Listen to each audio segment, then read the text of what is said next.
Muli ang inyong lingkod, Tong Tigidong, at bibigyan ko po kayo ngayon ng ating health benefits topic. Ito po ay special request ni Ma'am Christy Alporte. Ito po yung aloe vera.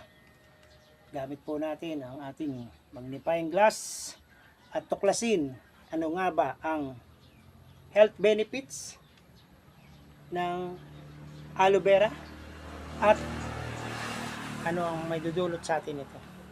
Ito po sa akin palagay ay ang akin pong gusto po dito sa aloe vera ay yung juice. Ito po yung nakatikim ako ng juice nito sa bansang Korea at sa bansang Saudi Arabia. Meron pong juice ng aloe vera. Kaya gusto ko rin pong gumawa nito ng juice ng aloe vera. Kaya samahan niyo po ako at tayo'y tutuklas sa pambihirang galing ng aloe vera. See you. Ang aloe vera po ay tawag dito sa atin ay sabila. At ang scientific name po ng aloe vera ay Aloe barbadensis Miller. Hello. Ang aloe vera po ay kapamilya po ng cactus o cactus plant. At ito pong aloe vera ay mayaman po sa moisture. Masyado po siyang maraming moisture. At kung tatanong nyo po kung paano magtanim ng aloe vera, ay madali lang. Kukuha lang po tayo ng supling. Ito po, may supling na po ito. Yung supling na po yan, ay bubunutin nyo, ingatan lang, at isama po yung ugat, itanim po sa panibagong paso o sa lupa. Simple lang po. At tatalakay naman po natin ay ating aloe vera, na kung saan ay marami po siyang moisturizing properties. Dahil po sa marami siyang moisturizing properties, ito po ay laging ginagamit ng mga industry, mga skin industry o hair industry. Gamit nila ang aloe vera sa kanilang mga pagkagawa ng mga sabon o moisturizer, lotion o sa toothpaste. Isinasama po ito dahil marami po siyang benefits. So, ang health benefits po, number 1 ng aloe vera ay ang nakapag-treat po siya ng constipation. Ang constipation po yung hindi po tayo makadumi. Matigas po yung ating dumi.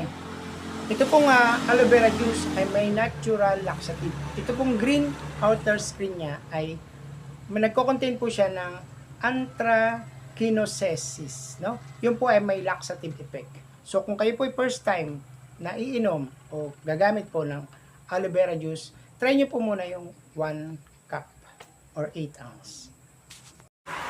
Number 2 health benefits po ng aloe vera juice ay mayaman po ito sa vitamin C. So, ang 8 ounce o 1 cup ng aloe vera juice ay may 9.1 gram ng vitamin C. Okay? So, hindi na po tayo inom ng mga capsule or yung tablet ng vitamin C. So, ito po dahil may vitamin po siya, ay meron po siyang natural antioxidant at nag-help po siya sa ating mga anti-inflammation. Okay? So, may mga sakit po dyan, may sugat, may anti-inflammation, ay maganda po itong nagko-contain po siya ng vitamin C, ang aloe vera. Okay? So, kung kayo po ay naghahanap ng vitamin C at madalas ay nakikita lang natin yan guys sa mga prutas na orange, grapes, yung pong green pepper, broccoli, o yung grapefruit, tomato juice, isa rin pong excellent source ang aloe vera ng vitamin C. Number 3, health benefits po ng aloe vera ay ang staying hydrated. So, mahalaga po yan lalo ngayon, summer. Ngayon po ay kailangan lagi tayong hydrated, no? Huwag po tayong magpapaubos ng tubig sa ating katawan. So, ang isa pong aloe vera juice, ang isang ay naglalaman po kasi ito ng low calorie. So, pwede po itong alternative kung kayo po'y naghahanap ng maiinom, refresher, kagaya ng sugary juice or mga prutas. Ito pong best po itong aloe vera dahil ang isang 8 ounce niya po ay meron na pong 30 calories. Number 4, ito po ay nagre-reduce ng gum inflammation. So kung gum inflammation, kung kayo po ay nagpa-treat, nagpatanggal kayo ng plaques, nagpunta po kayo sa dentist, nagpalinis, pabunot, or meron po kasi itong property na itong aloe vera ay pwedeng gawin siyang mouthwash, yung aloe vera juice. Sa mouthwash po niya, nakakapag-help po siya ng ma-reduce yung inflammation kung namamaga po yung inyong mga gums, no? Kasi po meron po siyang gingival inflammation. Kaya pag tayo po mag-mouthwash ng aloe vera juice ay tamang-tama po ito dahil nakakatulong po itong pagpagaling kung kayo po ay galing sa dentist at nagpatanggal ng plaques. Okay? So number 5 po ay meron po siyang nakapag-control po siya ng blood sugar level. So ayan.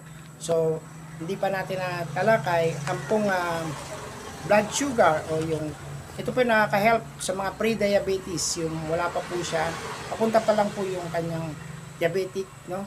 Sa pre-diabetic, at nakatulong din po siya sa type 2 diabetes. Alam niyo naman po yung type 2 diabetes, yun po yung nakuha natin sa lifestyle. Kagaya po ng hindi na tayo nag-exercise, sa pagkain, sa proper pagtulog, kulang, nagkakaroon po, diyan po mataking type 2 diabetes. So ito pong aloe vera ay meron po siyang property o nakapag-benefit siya na mag-control ng blood sugar. And number 6 po ay nakatulong ito sa stomach ulcer. O, alam po natin, stomach ulcer. So may benefit po siya sa digestive system natin. Okay? So nakapag-reduce siya ng pag-ulcer, inflammation ng tiyan. Okay? So yung side effect naman po niya, kapag nasobrahan ay magkakaroon tayo ng stomach upset. Meron po pong ating benefits niyan, yung pinakahihintay ng lahat ay yung, dahil nga po ito may moisturizing effect, yung pong sa buhok. Okay? So talakay na po natin yung pinakahihintay ng lahat, dahil nga, noong unang panahon pa po, ito pong aloe vera ay ginagamit sa paggagamot ng baldness o pagpapakalbo. Number 7, ang hair benefits ng aloe vera. So, sa hair benefits ng aloe vera, ito po kasi ay mayaman sa moisturizing. Ginagamit sa pong moisturizing ng buhok ang aloe vera. Okay? So, yung mga dry hair, yan, nakakapagtulong po ito. Kaya nga po, ito ay gagawa tayo ng tinatawag na hair mask. In another video ay magpe-prepare tayo ng hair mask using po itong aloe vera. And another video po natin, bukod po sa hair mask, ayun naman pong pag-prepare ng aloe vera juice. Abangan nyo po yan sa ating mga next topic. At comment po kayo kung ano po yung gusto nyo pong i-discuss o pag-usapan po natin. So, ang buhok po kasi ay may mga problema, kagaya po ng thinning hair, na numinipis, kagaya po, manipis na po yung aking buhok. Kasi nasa edad at meron na rin pong sa genetic, sa pagka-mana-mana. So, yung pong thinning hair, numinipis, yung hair loss, ito pong aloe vera ay nagpo-promote ng hair growth. Kasi po, sabi nga dito sa article, 70 after death. So, ano pa yung year 70? Ngayon ay year 2026 na. Year 70 raw po. Ito po ay ginagamit na sa paggagamot ng baldness. Isa pa pong problema ng buhok ay yung oily hair. So, sa oily hair naman, ito pong aloe vera ay nakakatulong dahil meron po itong antimicrobial and antibacterial at antiseptic effect. So, yung mga oil niya, minsan lumalabas po sa buhok natin yan kung meron po tayong infection sa buhok. Kaya naalis po yan ng ating aloe vera, yung pong oily hair. Isa pa pong problema ng ating buhok ay yung dry or damaged or brittle hair. So, dahil nga moisturizer ang aloe vera, isa rin po ito nakakatulong ang ating aloe vera dahil meron po itong mga vitamin, kagaya ng vitamin A, vitamin C, and vitamin E. Alam nyo ba na dahil mayaman po ito sa vitamin, itong aloe vera, ay kapag nagtitake po tayo nito, lalo na natural, herbal, na vitamin C, nakakapag-unlock po ito ng mga iron sa kinakain natin, sa mga prutas. Mayroon po tayong nakukuha na benefits na iron. Isa pa pong issue ng ating mga buhok ay yung dandruff, dandruff o dry or itchy scalp. Kasama na rin po ito na nabebenepisyohan ng aloe vera. And lastly, ang side effect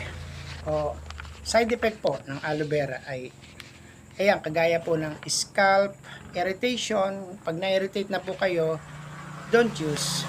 O kung kayo po ay nasobran sa gamit or improper use, masyadong nagkamali po tayo ng pag prepare or pag time, so i-research po rin natin so alalay lang po sa unang paggamit. Kung nakaramdam po kayo ng pangati, itchy or na-irritate, stop na po muna natin ang paggamit nito. But generally, ito pong aloe vera ay marami pong health benefits, especially po sa hair. So maraming salamat. Sana po ay marami kayong natutunan sa ating video ngayon. Ito pong aloe vera. Shoutout sa iyo, Ma'am Crystal Forte, dahil sa pagtitiwala niyo na nagbigay po tayo ng benepisyo o kaalaman dito sa aloe vera. Tandaan po, kapag may kaalaman, ay hindi po tayo malalaman.